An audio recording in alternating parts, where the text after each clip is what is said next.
বিমানবন্দর স্টেশন থেকে নাটোর, তো নাটোর যাওয়ার জন্য নীল সাগর এক্সপ্রেসের একটা টিকিট কাটছিলাম। তো ট্রেনে উঠছি, ট্রেনটা ওই টাইমে 6টা 45-এ মেবি এটা টাইম দেওয়া ছিল, কিন্তু 7টা 13-তে বিমানবন্দর স্টেশনে আসে। তো আসার ফলে ট্রেনে উঠে গেছি। এখন বর্তমানে সিরাজগঞ্জটা ক্রস করে উল্লাপাড়া যে রেল স্টেশন আছে, এইখানে একটা কোচিং আছে, সেই কোচিং এর জন্য অপেক্ষা করতেছি। তো কিছুক্ষণ পরেই হয়তো বা কোচিংটা শেষ হয়ে যাবে, আমরা যাত্রার উদ্দেশ্যে পরবর্তী গন্তব্যে মনে হয় ট্রেনটা ছেড়ে যাবে।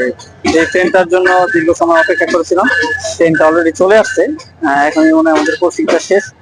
তো এখন চলে যাবো এখান থেকে আবার নাটোর। সবাইকে স্বাগতম জানাচ্ছি নাটোর জেলা নাটোরের রেল স্টেশনের প্ল্যাটফর্ম থেকে। তো নাটোরে সকালে ঢাকা থেকে নাটোর চলে আসলাম। এই আমার পিছনে যে জংশনটা দেখতেছেন, এটা হচ্ছে নাটোরের রেল স্টেশন থেকে দয়ারামপুর বাজারের দিকে যাব।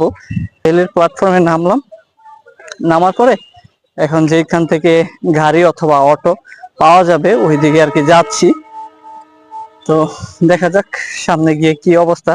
ওইখান থেকে দয়ারামপুরের বাজারের যে গাড়িটা, অটো হোক বা বাস, যে কোনো এর মাধ্যমে, যার মাধ্যমে গেলে খুব সহজেই পৌঁছানো যাবে দয়ারামপুর বাজার। তো সেটাই যাওয়ার চেষ্টা করব। এখন অটো এবং গাড়ি ধরার জন্য বাস স্ট্যান্ড দিকে যাচ্ছি। এতটা পরিমাণে রৌদ্র, মানে রৌদ্রের কারণে দাঁড়াইতে পারতাছি না প্ল্যাটফর্মের মধ্যে। প্ল্যাটফর্মের স্টেশনে যে বাজার, এখান থেকে নাস্তা করে নিব। প্রচুর পরিমাণে ক্ষুধা লাগছে।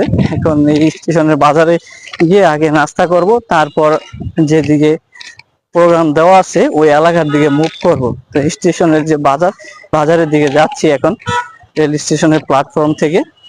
তো গিয়ে দেখি এখান থেকে কি খাওয়া যায়। সকালের নাস্তাটা এখান থেকে করে নিব, অনেকটাই বেলা হয়ে গেছে, খাওয়া হয়নি। তো এখন যাব রেল স্টেশনের কাছাকাছি। এতটা পরিমাণ রৌদ্রের কারণে মানে দাঁড়ানো